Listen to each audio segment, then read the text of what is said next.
So நமக்கு வந்து pieces மாதிரி வேணும். இப்போ பாருங்கள், இப்படி எடுத்து விட்டிங்கன்னா நெக்ஸ்ட்டு அந்த லிக்விடாக இருக்கிறது வரும். அகைன்னு இங்கேருந்து இப்படி எடுத்துக்கோங்க. ஹாய் ஃப்ரெண்ட்ஸ், இன்றைக்கி நம்ம பட்டர் கார்லிக் எக்கு ரொம்பவே ஈஸியாக இருக்கும். பட் வந்து டேஸ்ட் வைஸு சூப்பராக இருக்கும். இது வந்து நீங்கள் ஒரு சாதத்துக்கூடையும் தொட்டுன்னு சாப்பிட்லாம், சப்பாத்தி பூரி கூட தொட்டுன்னு சாப்பிட்லாம். ரொம்பவே அருமையாக இருக்கும். ஸோ இதுக்கு என்னென்ன இன்க்ரீடியன்ட்ஸ் தேவைப்படுதுன்னு பார்க்கலாம். ஒரு 6 முட்டை எடுத்திருக்கேன். பட்டர் வந்து எடுத்திருக்கோம். இதில் வந்து நம்ம ஃபுல்லாக வந்து யூஸ் பண்ண போதில் பாதி தான் நமக்கு தேவைப்படுது. பூண்டு வந்து இந்த மாதிரி சாப் பண்ணி வச்சுக்கோங்க. இது சாப்பரில் தான் நான் பண்ணி வச்சுருக்கேன். ஒரு கைப்பிடிக்கு பூண்டு வந்து இந்த மாதிரி பாருங்கள், இந்த அளவுக்கு இருக்கணும். ஸோ கார்னிஷ்க்கு வந்து கொத்தமல்லி பொடியாக கட் பண்ணி வச்சுருக்கேன். சில்லி ஃப்ளேக்ஸு நீங்கள் மிக்ஸி ஜாரில் வந்துட்டு ஒரு இது இப்படி ஆன் பண்ணிவிட்டு ஆஃப் பண்ணிங்கன்னா ஒரு 20 மிளகாய் நான் எடுத்திருக்கேன். சில்லி ஃப்ளேக்ஸு, கொஞ்சம் மிளகு தூள், கார்ன்ஃப்ளவர் 1 ஸ்பூனு, கொஞ்சம் ஒரு கப்புக்கு பால் எடுத்திருக்கேன், தேவையான அளவு உப்பு. ஃபஸ்ட்டு ஒரு பவுலில் வந்துட்டு இந்த 6 முட்டையும் ஒன்று உடச்சி போட்டுக்கலாம். சம்மருன்றதுனால கொஞ்சம் பாருங்கள், முட்டை சம்டைம்ஸ் வந்து கெட்டு போயிருக்கும். நீங்கள் உடச்சி ஊற்றும் போதே உங்களுக்கு அந்த ஸ்மெல்லும் வர ஆரம்பிச்சிரும்.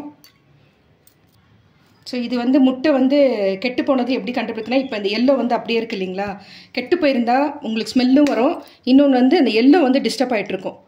ஸோ அப்போ வந்து கெட்டு போயிருக்குன்னு அர்த்தம். இப்போ பாருங்கள், 6 முட்டை உடச்சி ஊற்றியாச்சு. காரத்துக்கு வந்துட்டு நம்ம வந்துட்டு இந்த மாதிரி ஒரு சின்ன ஸ்பூனில் தான் எடுத்திருக்கேன். 1 ஸ்பூனுக்கு பெப்பரு, அதே மாதிரி சில்லி ஃப்ளேக்ஸு 1 ஸ்பூனுக்கு எடுத்திருக்கேன். காரம் கம்மியாக வேணால் நீங்கள் 1/2 ஸ்பூன் வந்து சேர்த்துக்கோங்க. சேர்த்துட்டு இதை நல்லா கலந்து விட்டுக்கோங்க. நம்ம போட்ட அந்த பெப்பரு, சில்லி ஃப்ளேக்ஸு எல்லாம் மிக்ஸ் ஆகணும். கூடவே வந்து இதுக்கு தேவையான அளவு உப்பு வந்து சேர்த்துக்கலாம். உப்பு வந்து பார்த்து சேர்த்துக்கோங்க. இதில் வந்து நான் ஒரு 1/2 ஸ்பூனுக்கு சேர்த்துக்கிறேன், அவ்வளோதான். ஸ்பூன் சைஸ் பார்த்துக்கோங்க. ஸோ நல்லா மிக்ஸ் பண்ணிக்கலாம். பாருங்கள், இந்த மாதிரி நல்லா கலந்து விட்டுக்கோங்க. எல்லாம் மிக்ஸ் ஆகணும். அவ்வளோதான், இப்போ ரெடியாக இருக்குது. பேன் வந்து சூடாயிடுச்சு. இது நம்ம வந்து பட்டர்லேயே தான் பண்ண போகிறோம். ஸோ இதில் இங்கே பாருங்கள், இந்த பீஸ் வந்து போட்டுக்கலாம். ஆல்ரெடி வந்து பட்டர் வந்து ஃப்ரிட்ஜிலேருந்து எடுத்து ரூம் டெம்பரேச்சருக்கு நம்ம வச்சாச்சு. ஸோ ஈஸியாக சீக்கிரமே மெல்ட் ஆகிடும்.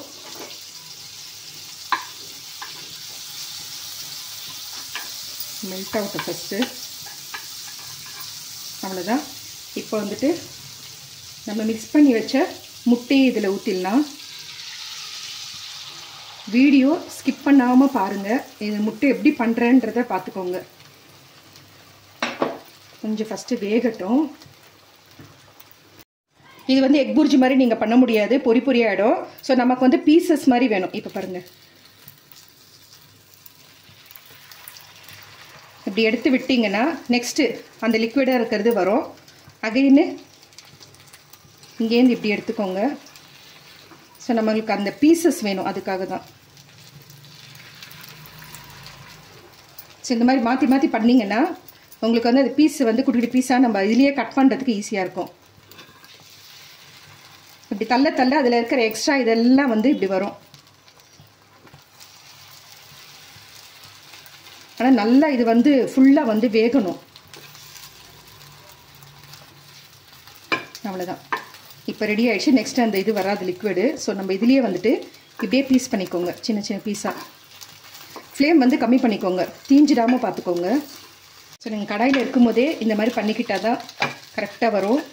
ஸோ இந்த பீசஸ் இப்படி வேணுன்றதுக்காக தான் நம்ம அந்த டிப்ஸ் வந்து யூஸ் பண்ணுது. இல்லைன்னா பொடி பொடியாக ஆகிடும், எக் புர்ஜி மாதிரி ஆகிடும். நமக்கு இந்த மாதிரி வேணும். இங்கே பாருங்கள், இப்படி வேணும் பீசஸ்ஸு. ஸோ இப்போ ரெடி ஆகிடுச்சு. இது நம்ம வேறு ஒரு இதுக்கு பேனுக்கு வந்து மாற்றிடலாம். நெக்ஸ்ட்டு அதே பேனில் இப்போ நம்ம எப்படி எடுத்தோமோ அதே மாதிரி பட்டர் பீஸ் போட்டுடலாம். ஸோ இதுவும் மெல்ட் ஆகட்டும். அவ்வளோதான். இதில் நம்ம ஆஃப் தான் எடுத்துருக்கோம் பாருங்கள். ஸோ இது மெல்ட் ஆனதுக்கப்புறம் நம்ம சாப் பண்ணி வச்சுருக்க கார்லிக் வந்து இதோடு சேர்த்துக்கலாம். தீயாமல் பார்த்துக்கணும். உங்களுக்கு அந்த ஒயிட் வந்து அப்படியே இருக்கணும். பூண்டு வந்து வதங்கியிருக்கணும். அந்த ஸ்மெல்லு பச்சை வாசனை போகிறதுக்காக தான். தீயாமல் பார்த்துக்கோங்க. ஃப்ளேம் வந்து கொஞ்சம் மீடியம் ஃப்ளேம் வச்சுக்கோங்க. நல்லா இப்போ அந்த பட்டர்லேயே வந்து அப்படியே பொரிஞ்ச மாதிரி வரும் இது. இப்போ பாருங்கள், நல்லா பொரிஞ்சிடுச்சு.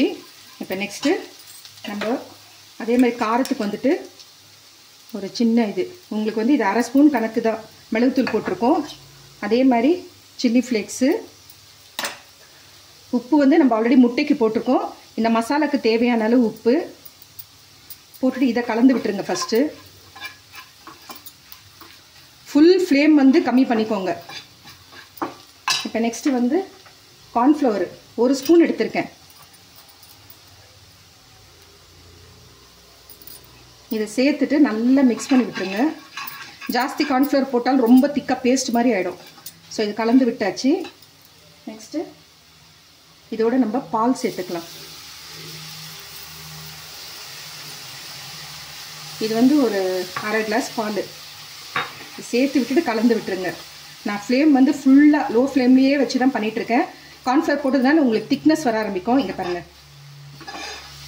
ஸோ இப்போ நம்ம கொஞ்சமாக வந்து கொத்தமல்லி தூவிக்கலாம். கட் பண்ணி வச்ச முட்டை இதோடு சேர்த்துடலாம். சேர்த்துட்டு இது நல்லா மிக்ஸ் பண்ணி விடுங்க. உங்களுக்கு ஒரு வேளை வந்து நீங்கள் போட்டது வந்து ரொம்ப திக்காக வந்து ஆயிடுச்சுன்னா நீங்கள் கொஞ்சம் பால் கூட வந்து ஆட் பண்ணிக்கலாம். தொட்டுன்னு சாப்பிட்றதுக்கு உங்களுக்கு வேணும் அப்படின்னா இப்போ பாருங்கள், இது பர்ஃபெக்ட்டு கரெக்டாக இருக்குது. ரொம்ப வந்து திக்காக வந்து பேஸ்ட் மாதிரி ஆயிடுச்சுன்னா ஸ்டவ் ஆஃப் பண்ணிவிடுங்க. பால் வந்து நீங்கள் ஆட் பண்ணிக்கலாம். அவ்வளோதான், ரெடி ஆகிடுச்சு. நெக்ஸ்ட் இதுக்கு மேலே கொஞ்சம் கார்னிஷ்க்கு கொத்தமல்லி தூவி விட்டுடலாம்.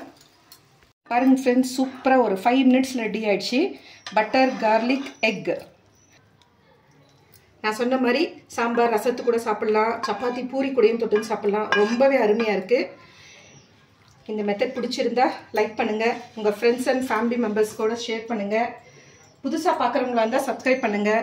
மறக்காமல் பெல் ஐக்கானை ப்ரெஸ் பண்ணுங்கள். அப்போ தான் நான் போடுற வீடியோ உடனுக்குடன் நோட்டிஃபிகேஷன் வரும். Thank you friends, take care, bye bye.